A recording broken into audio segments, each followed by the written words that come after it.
And 15 seconds from where the other one ended. Yep.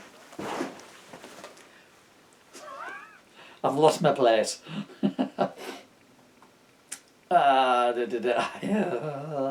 Right, okay. So, book, Jottings, story, The Three Little Pigs, written for and inspired by my beautiful daughter. I am.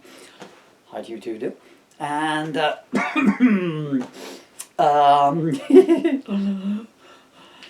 I'm so sorry. I'm still laughing at the previous joke, but you need to see the other video for that, wouldn't you? So, Three Little Pigs, we've done the first little pig. We're on to the second one. Meanwhile, the second little pig had also made his way into the wood. And as he gaily ambled down the dusty road, he had come upon a man carrying a huge load of wood. Mr. Man, smiled the pig. Please, please, could I have some of your wood? Well, normally I draw the line at bestiality, but it's been a long journey, replied the man, putting his bundle down. That's not what I meant, said the little pig, laughing at the man's mistake. Still laughing at the situation, he added, and now hand over all that wood, unless you want the grooming squad to hear about this. You told me you were 19. Yeah, but I'm still a pig, though. The man knew he had been bested, and begrudgingly shed his load. That hasn't helped your case any, said the little pig, dodging out of the way. I told you, I'm only interested in your lumber, not your lumber regions. He gathered up the man's timber and rolled it down the road. All I need now is a beaver, he cried over his shoulder. You and me both, muttered the woodsmith. He hung his head and carried on his journey, trying to think of how he was going to explain this to the wife when he got home. The woodsman had not travelled far when he chanced upon the big bad wolf coming the other way. That's all I need, he thought to himself, and took out his chopper. Then, remembering the trouble that he had gotten into with the pig, he put it away and took his wood chopper out of the rucksack. Good evening, friends. You can't beat a good chopper double entendre. Where was I to? Stay away, wolf, he cried. Do I have BO or something? Asked the wolf. I'm starting to take all this rejection personally. I will not let you eat me. Strangely enough, as a wolf you kind of take that as a granted.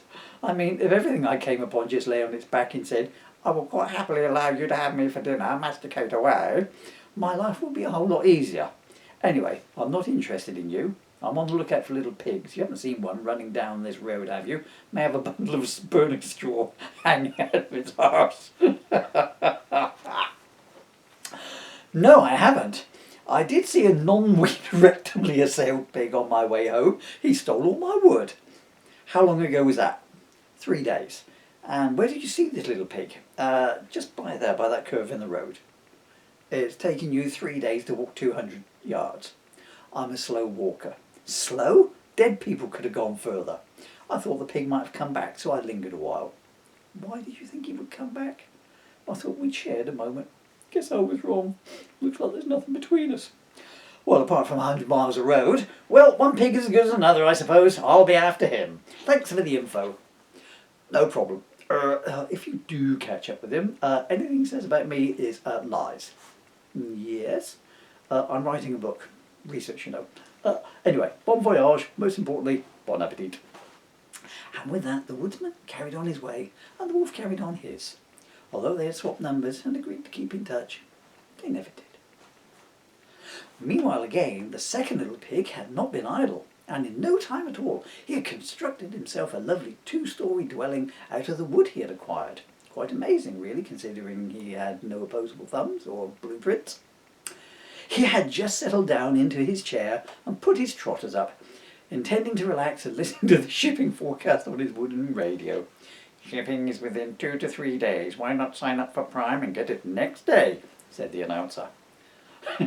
Shameless advertisement there for the home of my tomes. Just then there was a knock on the door. Who the bloody frick is that? Thought the second little pig. He was a grumpy little so-and-so. Who is it? He yelled through the door. It's me, your brother, came the reply in a high voice. Thank you for telling me. Come again. Maybe text first. No, you must let me in, cried the first little pig. Why? A big bad wolf came to eat me. He blew my house down, covering the wreckage of something unmentionable at the same time. He's probably right behind me now. That's not a very persuasive argument for me letting you in with me, really, said the second little pig. He might eat me as well. That's not a great incentive for a family get-together.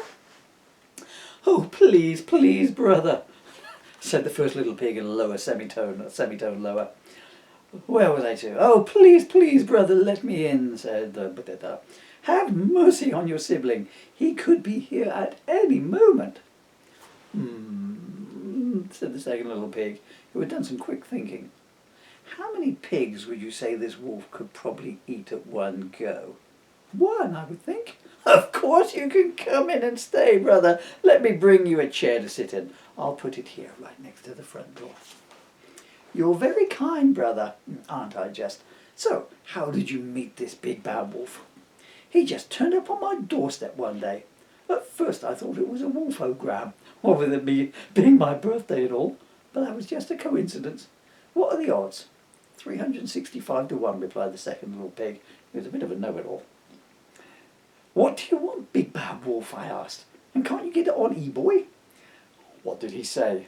He was rather ambiguous, really. On the one trotter, he seemed to discuss metaphysical dualism. On the other, he was carrying a book entitled 101 Recipes for Sausages. Oh, those blasted metaphysical dualismers, sighed the second little pig. They're always coming around. I turn the lights off and pretend I'm not in till they go away. Do they hang around for long? Depends. If they reconcile that mind and body are in the same categorical way separate from each other, they don't hang about. But there's always one who points out that there are two kinds of reality, material, i.e. physical, and immaterial, i.e. spiritual, and that means they're here for an hour while they work out if the garden gate really exists in a corporal form. You might as well forget about being able to have a pizza delivered if that happens. It's a nice place you have here, I must say, said little pig number 1. Puts my straw house to shame, especially in its current state. It's okay, I suppose, but I'm a bit disappointed with it, especially the upstairs. Why? It's supposed to be a bungalow. So how come you chose me instead of our brother, Little Big the Third? Well, I've never been as close to him as I have been to you. So you thought you would express that closeness by leading a ravenous wolf to my house. I can't But the second little pig never got this sentence finished because at that very instant there came a huge banging at the front door. I wonder who that could be at this time of night, said the first little pig, the naive little porker. Well, somehow I don't think it's like to be Prince William passing by on his way to the job centre and in need of a glass of water, do you? You never know, said the first little pig, the optimistic little porker. Who is it? Called out the second little pig. It is I, the big bad wolf, came the reply. Maybe it's an amnesiac, Prince William, said the first little pig, the in denial little porker. Somehow I think not, shuddered the second little pig, the defecating little porker. What do you want? He called out. I wish to discuss metaphysical dualism with you both. Really? No, not really. I want to eat you. It's all a charade. Sad way to live, really, said the wolf, quite sorrowfully. I feel for you. It must be quite an empty existence going through life, lying to try and inveigle you away into people's company. Even if they do take to you and let you in, you devour them before you get to bond. Your Christmas card list must be very small. Well, we're not here to talk about me. I've come a long way to see you, and look, I've even brought you a little present. That's a jar of applesauce. No need to thank me. No intention, more like. Anyway, I've already got a full house. My brother is staying here with me. My juicy, succulent, nothing but lean and tenderloined brother. You two aren't from Arkansas, are you? No, just pointing out his many appetites, many attributes. But I think the best thing for you to do is to leave us be and go away, he said haltingly, because he misread the words. How is that the best thing? Works for us. Well, not going to happen. I've been trudging all over this land this last few weeks looking for bovine digestment, what with your brother and now yourself, and I am not best inclined to leave empty-pawed, let alone empty-stomached. Go away, or we will set the dog on you. Have you got a dog? Oh, yes, here he is. Savage. Eats wolves for breakfast, he does. Here he comes. Oof! Down, Rover, down. Have another dinosaur leg. Good boy. I'd be off sharp as you. I'm not entirely convinced you're telling me the truth, said the big bad wolf. Like you're one to cast stones. Here he comes, here he comes. Smell that, wolf, can you rover? Oh, I lost that plot completely there. Like you're one to cast stones. Here he comes, here he comes. Smell that, wolf, can you rover? Woof, oink. Snarl, oink. Growl, oink. That's not a dog. That's your brother trying to make dog noises. He's not. Tell him it's not Little Pig the First. Bark, wink. No, it's not me. It's our huge dog. Look, I don't have time for this. Open the bloody door. Well, we've had a vote and no. Okay, you asked for it. Where's my speech? I know I had it here somewhere. Ah, here it is. No, that's a bus receipt. Ah, here we go. Little pig, let me in. Not by the hair on my chinny chin chin. And mine. I'll not let you in. Then I'll huff, and I'll puff, and I'll blow your house down. When? What do you mean, when? When is this abode gusting due to occur? When is? Now. It's going to happen now. Now isn't good for us, actually. Can we reschedule? Well, when were you thinking of rescheduling? I can probably hang on quarter of an hour or so. I'm quite an amenable chap, really. We were thinking maybe sometime next decade. Or the one after that were easy, said Little Pig the Second. No. Funnily enough, I'm not going to hang around in your garden for the next 10 years, actually. I've got things to do with my life, you know. We'll go do them. We'll still be here, promise. You'll come back much more fulfilled spiritually. We might even become friends and laugh about all this. The only thing I want filled is my stomach. Right, cue me up, will you? Where did we get to? I think it was the I'll not let you in bit. No, we've done that bit. I think you've done your I'll blow your house down bit as well. Sorry. Okay, off we go then. And with that, the big bad wolf drew in an enormous breath and blew and blew and blew. The full force of his exhalation hit the second little pig's house of sticks, reducing it instantly to splinters, so smaller sticks in effect. Unfortunately for him, he exhaled so much he got lightheaded and had to sit down for a while.